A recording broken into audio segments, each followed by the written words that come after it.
A makeshift parade ground in the heart of the Luero Triangle. The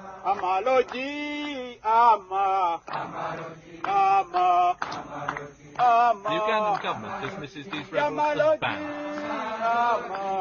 They see themselves as national saviors.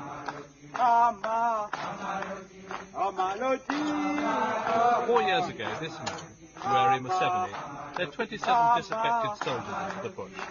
Today, his National Resistance Army numbers an estimated 6,000. The Ugandan Army's fighting methods against this rebellion have brought it into the centre of a human rights controversy. The rebels are convinced that their fight is a just one. What else can we do if you have got a government which has closed off all other channels of peaceful change? What else could we do except to surrender, to resign ourselves to slavery, and we couldn't do that. During the years that Idi Amin ruled Uganda, becoming a byword for almost comic vanity and far from comic brutality, Museveni was one of a group of political leaders fighting for Amin's overthrow from exile. You understand what I say? Their chance came when Tanzania invaded Uganda in 1979. The Tanzanians defeated Amin's army, and the Ugandans celebrated the end of one of Africa's most brutal regimes. Along with the soldiers came the exiled politicians. Museveni himself held the post of Minister of Defence under the two brief regimes that immediately followed the Tanzanian invasion. He seemed very much part of the new Ugandan political establishment. The elections in 1980 changed all that. This man, Minister of Voting, wanted to win back the vote for president. He'd run Uganda in his days. And Museveni himself was once a member of the Ugandan People's Congress Party. But during the years of exile, Museveni and Obote had become bitter rivals. Museveni formed his own political party and stood against Obote. The elections came and Obote swept the board. But there were widespread allegations that the ballot was rigged. Commonwealth observers sent to monitor it left before the votes were counted. Crying foul, Museveni left for the bush. Early morning, and a patrol from Museveni's army moves out to prepare an ambush. They're constantly trying to catch military convoys to replenish their weapon and ammunition supply. This time they settle themselves just off the main road from Kampala. Some wait in the grass, while 20 yards ahead, comrades open fire as soldiers are spotted unexpectedly.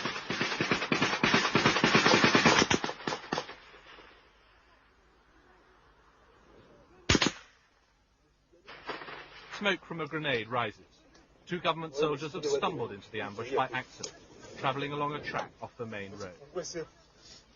The Ugandan government has always said that much of the evidence of fighting is fabricated. There's nothing fake about this man's fresh blood. Papers show that one of the soldiers had been given a day's leave to visit his sick child. The officer in charge explains that the two men had arrived while they were waiting for the convoy. He said they had to be killed because they might otherwise alert the army to the range of presence. Not quite the booty they'd hoped for, but the bodies are stripped of everything that might be useful before the patrol moves on. Shortage of supplies hampers the rebels more than any other single factor. They once had some from Libya, but those dried up 2 years ago. Colonel Gaddafi's conditions were too demanding. Now everything is plundered from the government forces. Lack of ammunition and proximity to the enemy means in training they simulate the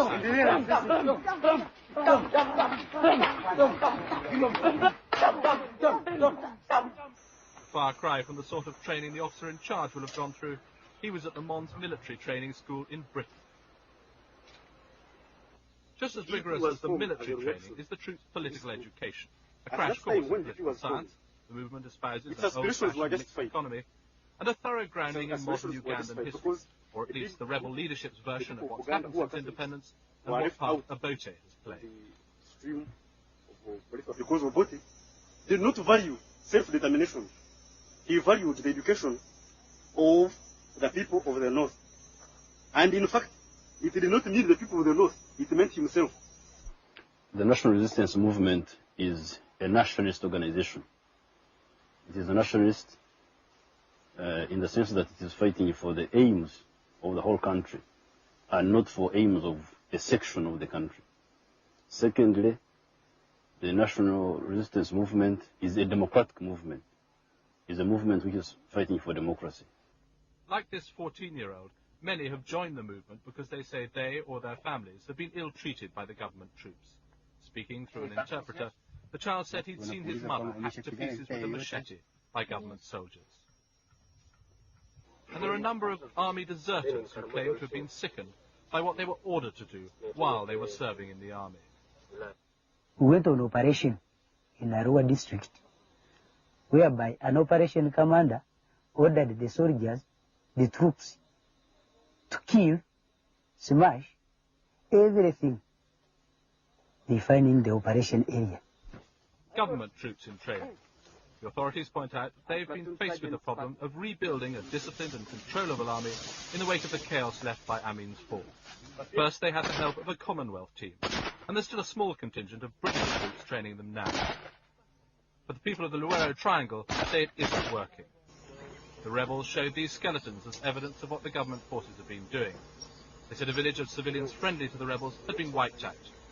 The government claims that the atrocities are being committed by the rebels themselves, and the bones might just as well belong to their victims. And they dismiss as fabrications stories like those told by this priest. Himself bearing the scars of an attack, he said that in one incident troops had taken a 6-month child from its mother and pounded it to death with a pestle and mortar used for breaking up ground. You found the groundnuts and started pounding. The fighting has left one of Uganda's richest regions almost completely depopulated. Once prosperous villages now lie deserted. This is prime country for growing coffee, Uganda's most important export. Now the beans hang unharvested on the trees, left for the rebels to pick at will. The few civilians that remain in the area live in fear, hidden deep in the bush. They survive off what little they can cull from this once heavily cultivated land. There has been a let-up in the killing in the last few months. The rebels say that's because there are so few left to kill. And they claim conditions now compare badly even to the Amin days. They are very much worse than they were under Amin. Because under Amin, first of all, Idi Amin was not killing people outside the intellectual class. He used to kill only the elite, elements from the elite who were threatening his position. Or sometimes over rivalry, over business, things like that. But he never touched the peasantry. But Obote is killing everybody. With talk like that, there seems little hope that the rebels will come in from their life in the bush. Every 10 days or so, they dismantle their mobile headquarters, pack up the guns they've captured from the government, and move on. The houses they've constructed are destroyed, so that the camps can't be used by the government forces. A new set will have to be built at the next stopping point. Because of the rebels' mobility and the continuing problems of the Ugandan army, there seems little hope of the government finding a military solution. As far as a political solution is concerned, President Kabuye has said he won't negotiate with the rebels, but he will hold elections this year. He suddenly dismisses that as a sham. He and his men will press on with the fight.